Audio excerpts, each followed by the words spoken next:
Shalom saudaraku. Saudara, kita lagi membahas mengenai iman. Saya sudah katakan kepada saudara bahwa setiap orang percaya sudah memiliki suatu ukuran iman dari Allah.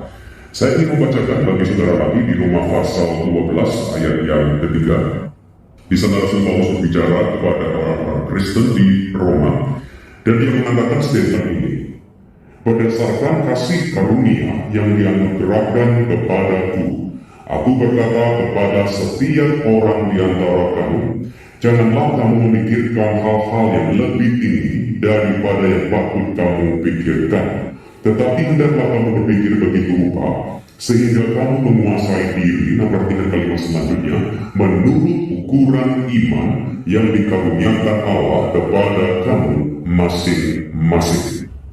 Saudara, di sini kita bisa melihat bahwa setiap orang percaya sudah memiliki suatu ukuran iman yang sama dari Allah.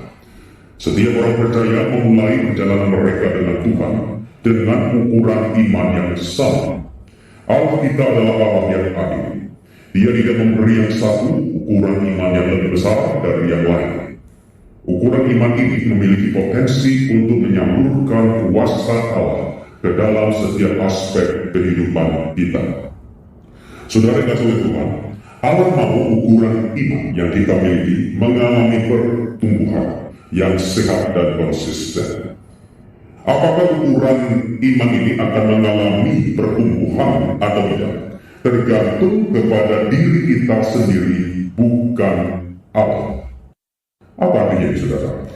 Kalau kita setia mengambil waktu untuk memelihara ukuran iman ini, maka ukuran iman ini akan berkembang menjadi lebih besar dan kuat.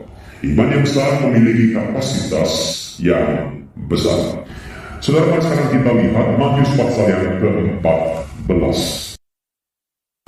Di sana kita melihat sebuah cerita di mana Yesus berjalan di atas air. Saya akan membacakan bagi saudara mulai dari ayat yang ke-26.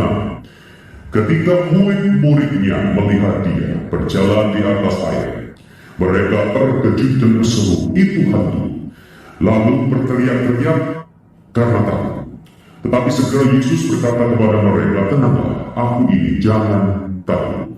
Lalu Petrus berseru dan menjawab dia, "Tuhan, apabila Engkau itu, suruhlah aku datang kepadamu berjalan di atas air." Kata Yesus, "Datanglah."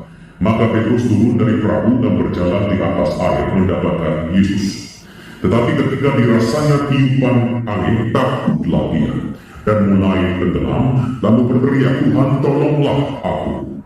Segera Yesus mengulurkan tangannya, memegang dia dan berkata, "Hai orang yang kurang percaya, mengapa engkau bilang?" Nah, perhatikan statement itu, hai orang yang kurang percaya.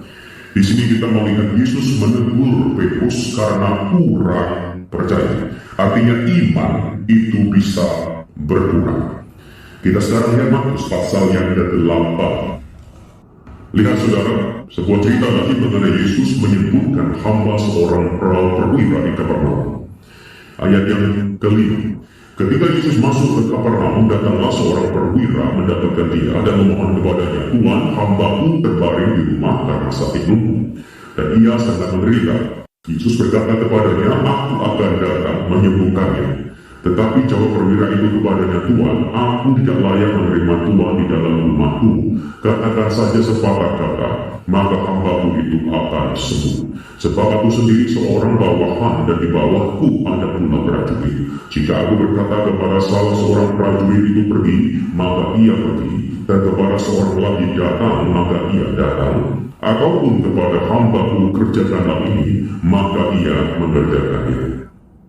Setelah Yesus mendengar hal itu, heranlah ia dan berkata kepada mereka yang mengikutinya, "Aku berkata kepadamu, sesungguhnya iman sebesar ini tidak pernah aku jumpai pada seorang pun di antara orang Israel." Tuhan mengatakan, "Aku berkata kepadamu, sesungguhnya iman sebesar ini." Sangatlah mungkin bagi kita untuk memiliki iman yang besar, yaitu iman yang membuat Tuhan kagum. Jadi iman itu bisa diukur, dan Tuhan ingin iman kita senantiasa mengalami perkembangan menjadi iman yang besar. Satu cara untuk membuat iman kita berkembang adalah memberinya makan. Apa maksud saya di sini?